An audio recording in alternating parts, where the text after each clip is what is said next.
When a group of fake HOA cops showed up at my door, claiming I was violating community rules, I knew something was off. With cheap badges and way too much arrogance, they actually tried to arrest me in my own backyard. Problem was, I'm the real town marshal, so these clueless folks just messed with the wrong person. I'd always suspected that the HOA in our neighborhood was run by people with far too much time on their hands, and nowhere near enough real responsibilities. A bunch of self-appointed sheriffs who believe they're judge, jury, and executioner for anyone who doesn't abide by their ridiculous rules. Nothing they'd done to me before could have prepared me for what happened that morning. I was sipping my coffee calmly when I noticed, in the reflection of the window, 4 people standing on my sidewalk. They wore matching polo shirts, sunglasses, and acted like they had the authority of a small army. One held a notebook, another had a toy radio strapped around her waist, and in the middle stood a woman with short dyed hair, her arms crossed, wearing an expression like she'd just sniffed something sour. Her name was Karen, the self-proclaimed leader of this band of misfits. A deep sigh escaped me as I set down my coffee and went to open the door. The moment I cracked it open, she began her speech as if she were giving a press conference. "You are in serious violation of HOA rules, and we're here to take action," she declared, ignoring the fact that I hadn't even said hello. I stared at her, half expecting a hidden camera. Surely, this had to be some kind of elaborate prank. Before I could speak, she thrust a piece of laminated plastic in my face and rattled off a list of nonsense. "You're under investigation for numerous infractions, including painting your garage without approval, having an unregistered vehicle, and," she paused as if about to accuse me of a heinous crime, "inappropriate behavior toward community members." I had to stifle a laugh. My garage had been the same color since I moved in, my pickup was perfectly legal, and apparently inappropriate behavior meant that I stopped attending their pointless HOA meetings. But then came the most absurd part of all. "Because you refuse to heed previous warnings, the HOA is exercising its right to civil custody. We're here to detain you until the matter is resolved." "Detain me?" I repeated, blinking in disbelief. Karen puffed out her chest like she was about to receive a bravery medal. "The HOA has full authority over this neighborhood," she announced. Her 3 sidekicks nodded in unison, a chorus of misguided parrots. That's when I realized the full level of their insanity. They genuinely believed they had the power to arrest me. Little did they know I'm an actual town marshal, not some volunteer security guard. I carry a real badge, a real gun, and I have an actual sense of law and order. I kept my composure and decided to play along. "Interesting," I said, as if mulling it over, "and how exactly do you plan to arrest me?" Karen smirked and pointed to one of the guys, a big man squeezed into a t-shirt 2 sizes too small. He reached into his pocket and pulled out plastic handcuffs. "We have our methods," he said, trying to sound intimidating. At that moment, I realized this was a circus act on my doorstep. Exhaling slowly, I stepped back, then in a swift motion, pulled out my wallet. Flipping it open revealed my shiny, very real marshal's badge. Karen's smile vanished like a candle flame in a gust of wind. "Good to know you think you can make arrests," I said seriously. "Because right now, you're committing a series of crimes, impersonating law enforcement, attempting kidnapping. Shall I go on?" Silence descended, thick as fog. Karen's eyes widened, and her cronies looked at each other, finally grasping that they'd chosen the wrong target. What are you implying?" Karen stammered, her once bold voice reduced to nervous sputtering. I crossed my arms. "I'm implying that unless you disappear from my property in the next 5 seconds, I'm going to arrest you for real." A bead of sweat trickled down one guy's forehead. Karen's hand shook as she still clutched that laminated ID. Then, like cornered rodents, they all started backing away, mumbling half-baked excuses. "This isn't over," Karen screamed, spinning around and disappearing with her motley crew. I watched them go, feeling a mix of disbelief and amusement. But I knew full well this wouldn't be the end. Sure enough, they tried other tactics. The next day, my garbage cans vanished, just gone, no sign of them anywhere. I looked around, and there was Karen standing across the street with her arms crossed like she was the queen of the neighborhood. Our gazes met, and she offered a smug little smile before walking away. I forced myself to stay calm, but when I reached the mailbox, I found yet another envelope sealed with the HOA stamp. Opening it, I discovered a list of so-called penalties. They claimed I was barred from using waste services, parking my car in my garage, and had to attend a mandatory meeting to discuss my inappropriate behavior. I tore the letter in half, letting the pieces flutter to the ground, silently daring Karen to escalate further. She did. That afternoon, I came home from errands to find an orange traffic cone placed smack in the center of my driveway. Taped to a makeshift sign was a notice declaring my garage closed by order of the HOA. It was the most ridiculous thing I'd ever seen. With zero hesitation, I ripped the paper off, tossed the cone onto the sidewalk, and glanced across the street. Sure enough, two of Karen's cronies were standing there, scribbling notes in a notebook like they were official inspectors. Barely 2 minutes passed before Karen stormed into view. "You can't remove that," she shrieked.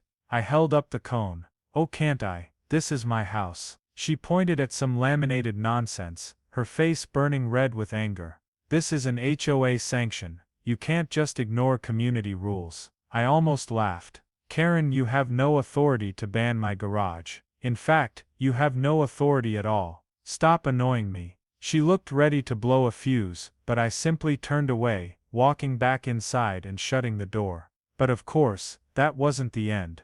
The very next day, while I was at the station, a concerned neighbor called to warn me that the police were outside my home. Confused, I rushed back, only to find 2 squad cars on my curb, lights flashing.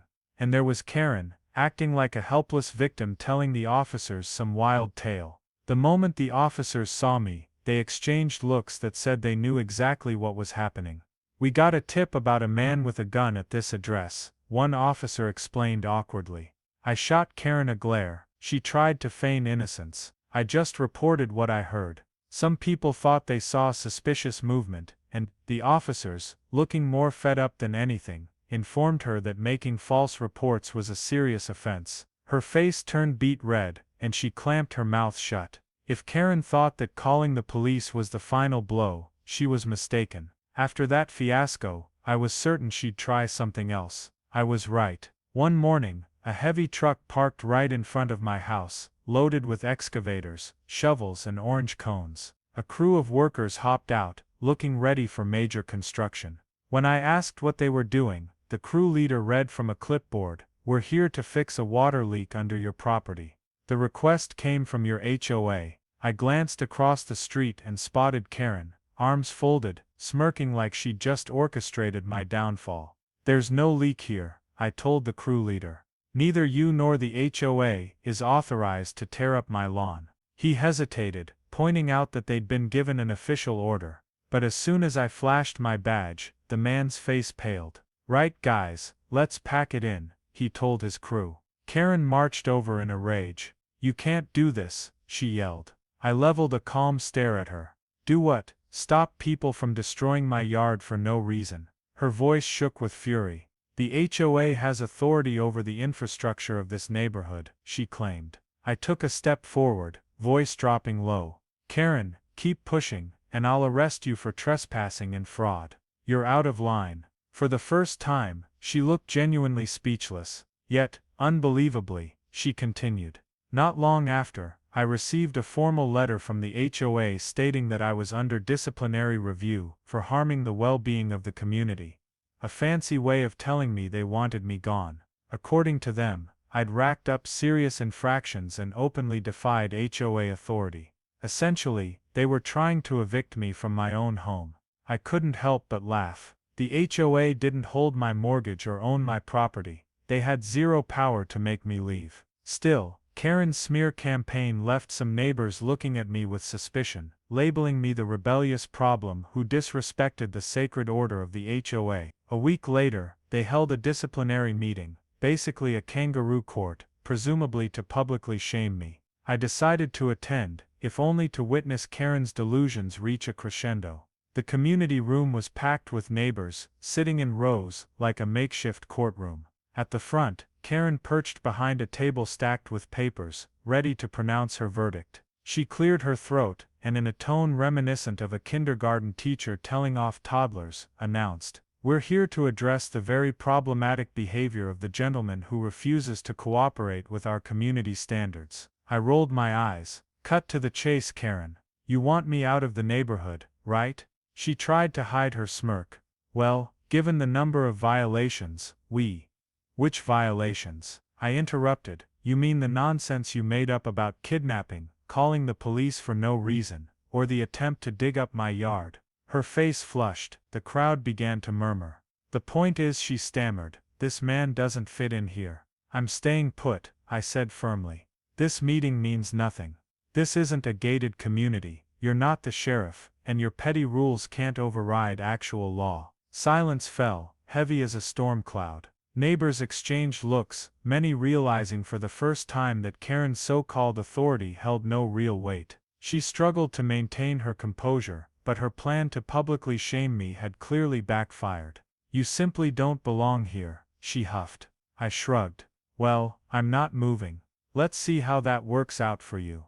That should have been enough to end the madness, but Karen wasn't known for graceful acceptance of defeat. She had one last trick up her sleeve, and it was the dirtiest yet. 1 week later, I woke to flashing lights and sirens outside my home. 2 county enforcement vehicles idled at the curb, and there was Karen, once again feigning innocence. When I opened the door, a middle-aged inspector with a clipboard addressed me in a businesslike tone. "Sir, we've received complaints of multiple structural irregularities, unauthorized construction, irregular plumbing, and possible pest infestation. We need to conduct a full inspection." I could almost taste the annoyance as I realized what she was up to.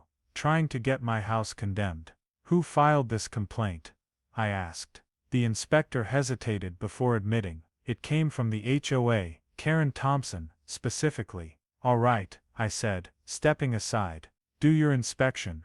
The inspectors looked surprised I wasn't protesting, but I had nothing to hide. After 2 hours of thorough checks, measuring walls, testing pipes, snapping photos, they concluded that everything was in perfect order. "Your property is fully up to code," a younger inspector told me. "And the complaint?" I asked. "It appears to be unfounded," he replied. Uneasily, I smiled. "I'll be filing a formal complaint against the HOA for harassment and misuse of public resources." Karen, who had been standing across the street, hurried over, but the inspectors simply told her that no irregularities were found. Embarrassed and furious, she tried to argue about safety protocols, but even they had lost patience. She left in a final huff, growling about how it wasn't the end. Little did she know, it was. Within days, the complaint I lodged against the HOA sparked a deeper investigation. Other residents came forward, revealing Karen's pattern of illegitimate fines and unscrupulous deals, including suspicious contractor arrangements and funds that seemingly disappeared. The board discovered that Karen had never even been properly elected president. No one had bothered with re-elections, allowing her to remain in control unchecked. A special meeting was called to decide her fate. Karen tried one last time to defend herself, but the anger from residents was overwhelming. People who had once grudgingly followed her demands now realized they had been used. Things only got worse for Karen when a county auditor revealed that over $30,000 was missing from HOA accounts. This final blow was enough to seal her downfall. The HOA board unanimously voted to remove her, and she attempted to flee the scene, only to be stopped by 2 officers at the door. As they clapped real handcuffs onto her wrists, a relieved neighbor shouted, "Finally, some justice." With Karen gone, the HOA underwent a major overhaul. Unfair fines were revoked, rules were relaxed, and a new board took the reins, ensuring that no one individual could wield such absolute power again. Karen, it turned out, had tried to appeal in court, but her efforts fell flat. Forced to sell her home, she moved out of town, presumably to start over where no one knew her. Meanwhile, peace finally returned to the neighborhood, and the sight of a for sale sign on her lawn never looked so good. If you liked this story, don't forget to subscribe. Sometimes, all it takes is standing your ground against a bully for an entire community to discover its voice.